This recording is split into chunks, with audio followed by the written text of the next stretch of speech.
guys. Let's move on. We're talking about another guy that needs a bounce-back season for the Reds if the Reds hope to compete in this tough NL Central. We're going to talk about Jay Bruce right now. It's his second straight year with an on-base percentage under 300. That's not going to get it done at the major league level. Well, I think if he had gotten it done at the major league level last year, he'd be gone. Right. And I for one think they were smart to not trade him, although they tried. They had him traded, and it fell through.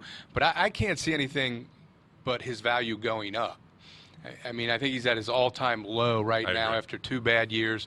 You can kind of write off 14 because he was hurt. He came back too quickly from the knee. But last year he had his moments. But overall, you know, the thing about him, too, is you're talking about Mesoraco's numbers. Jay Bruce hit 26 home runs and drove in 87 runs, which is pretty good. And the thing about Jay Bruce is he's 2 years removed from winning the Silver Slugger, the best right fielder, best hitting right fielder in baseball in the National League. So, you know, I think if he gets close to what he was, he'll probably be traded.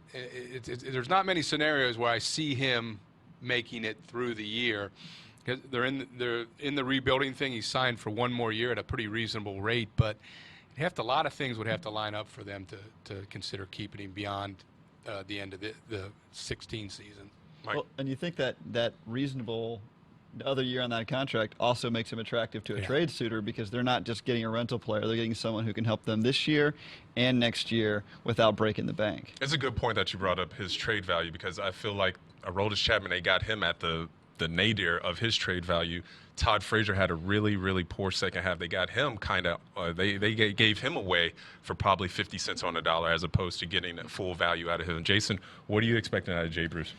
Well, I tell you what, let's talk about psyche for a minute, right? I mean, everyone knows in this town and in Major League Baseball that you're on the chopping block, and they're trying to get rid of you. I mean, I know you're a professional player, but that's got to get into your psyche a little bit. Like, man, do these guys really want me around anymore? You know, he's done a lot for this ball club in the past.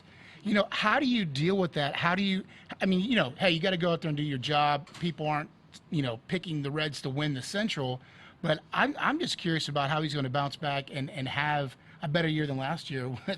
How, like, everyone's pushing to get him out of town, you know? So, I don't know. It's interesting. I mean, I love the point about there's nowhere place to go but up. So maybe that's the positive thing on this. And he has been a pro's pro about this. He's really been a professional. He's handled it remarkably well. Right before I left spring training, I tried to get him to say, hey, you know, it's over for me here eventually. I realized that because he's a guy that's always said, I want to be a Red for life. Yeah. And that doesn't look like it's going to happen, but he said, you know, I'm a Red until I'm a Red, and he's had a great attitude, and he's been a stand-up guy. The thing about him is he's struggled, but he's admitted it, and he's taken ownership of it. Right, and the thing is, he can talk about it all he wants, and he knows that. The only thing he can do to get out from under the shadow of that is go out and play well and hit well. So we'll see this year with him.